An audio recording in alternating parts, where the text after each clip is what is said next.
So my first Gibson was really one that I cut to 1994. I started working for, I worked for bands up till then, but I started working for Nine Inch Nails, and Trent was who I was assigned to, and he had Gibson Les Pauls, and he had notoriously broke them. You know, I didn't know that up in that time. I just showed up for work and planned to delicately work on, you know, guitars, and didn't know that these were going to be completely trashed, you know, moments after the show started.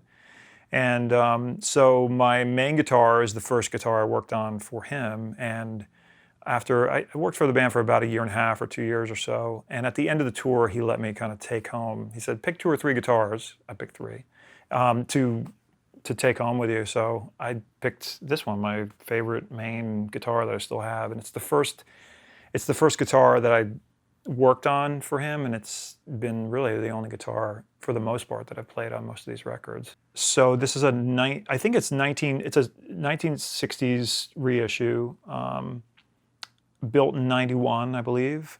I went through 137 Les Pauls on that tour. There's nothing that sounds like this guitar, and it held up under, even though you could break it, I could repair it easily and it would come back together quite well. But it sounded and played better to me, and Trent kind of went with what, you know, again, he went with what I was, you know, what I thought was best to do. Take a tour of the back before. I really don't even remember how this happened. This is a really nasty wound. I want to say it was somewhere in the drum kit. I mean, this is probably normal wear just from on me, but the neck has been split and off. I don't know if this neck came off, but there was a really good repair job that I didn't do. I think I might have sent this back to Gibson in Nashville to get glued back on at some point.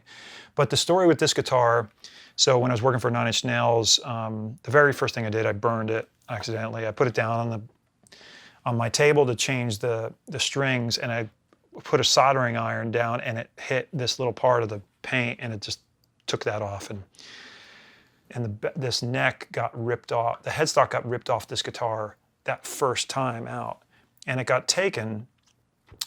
Somebody took it in the crowd, and this sat with a headless guitar for quite a while, and I went through a lot of guitars and finally got another guitar exactly this color, and it pretty much got a damaged body beyond repair, and I Frankensteined its headstock onto this one. So it's a different headstock from a different guitar.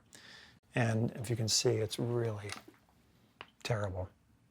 So this was the one that was the best sounding one I've ever heard.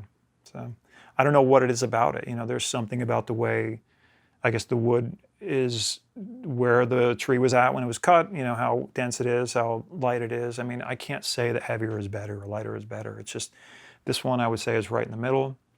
You know, I'm not sure, but it always was good, and it's certainly worn into being just the comfortable glove that I still have today.